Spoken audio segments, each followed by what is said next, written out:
My name is Reed and I'm a 25-year-old male. This is about the time I had a stalker at my job at a restaurant where I worked as a bartender.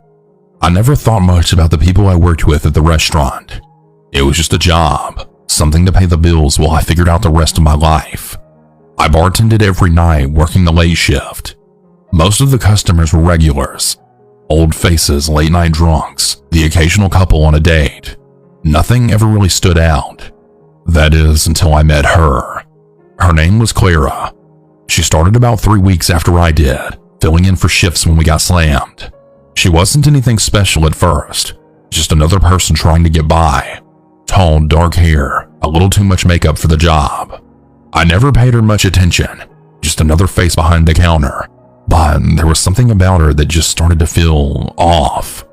It was little things at first, like how she always stood just a little too close when we talked, or how she'd smile just a bit too long when she handed me an order. I didn't think much of it.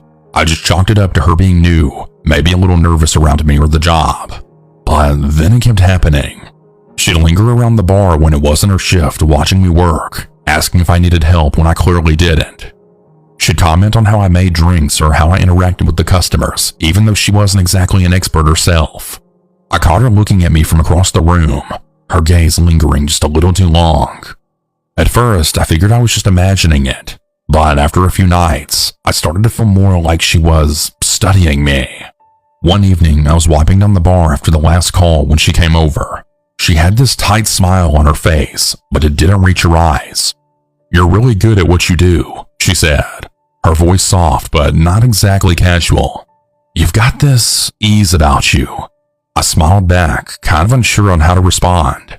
"Thanks, I've been at it for a while." She nodded, her fingers lightly tapping the edge of the bar almost absent-mindedly.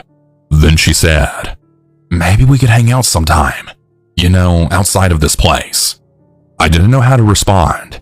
I wasn't rude, but I wasn't interested either. "I don't really think that'd be a good idea," I said, trying to keep my tone friendly. "I'm actually pretty busy outside of work." Her face faltered for a second, but she quickly recovered. "Oh, no worries. Just thought I'd ask." The next night, she had handed me a folded piece of paper when no one else was looking. She smiled like it was some kind of secret. "Just in case you change your mind," she said softly. "I'd like to spend more time with you." I opened the paper after she left. It was a phone number. I wasn't really sure what to make of it. I didn't want to be rude, so I pocketed it, figuring I could just ignore it if it came to that. But the whole interaction left a weird feeling in my stomach. Something didn't feel right. The following week, Clara's behavior escalated. She started showing up at the bar on nights when she wasn't scheduled to work.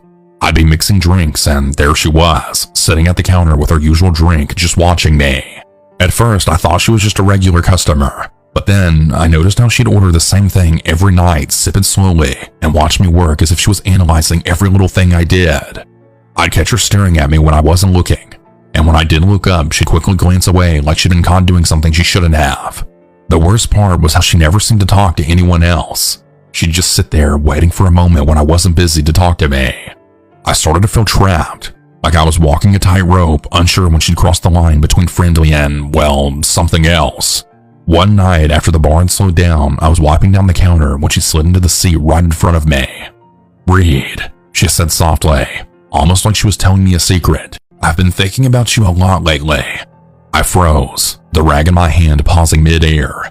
I tried to laugh it off. "Well, it's not like we don't see each other enough here." She didn't smile.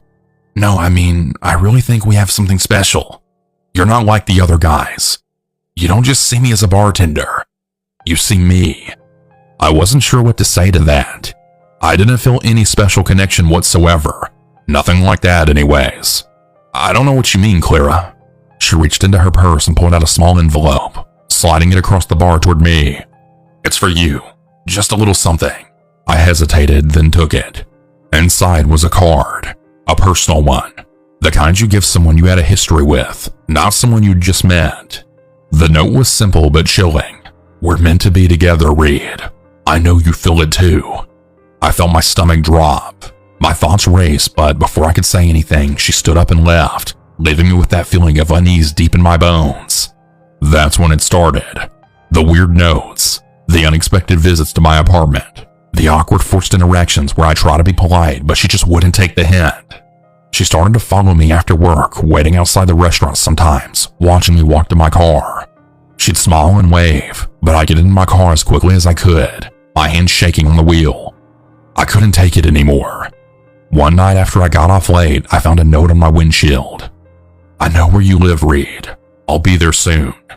I went cold. I didn't know how she found out where I lived, but I couldn't ignore it. This wasn't some harmless crush anymore. She was stalking me. I had to talk to my manager. I told him everything.